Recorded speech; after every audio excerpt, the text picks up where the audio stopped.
Hari ini para mahasiswa, para mahasiswi di seluruh Banda Aceh ikut menyuarakan aspirasi rakyat.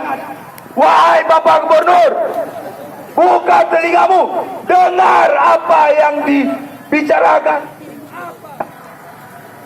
apa yang ada dalam suara hati rakyatmu.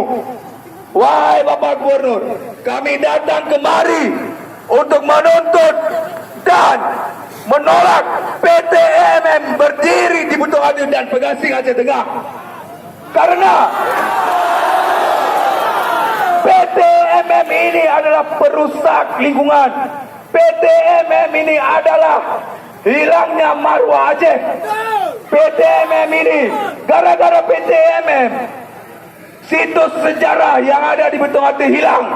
Gara-gara PT MM, makam para ulama, makam para aulia Allah hilang. Dengan PT MM ini, hutan lindung kita, paru-paru dunia kita akan hilang, kawan-kawan.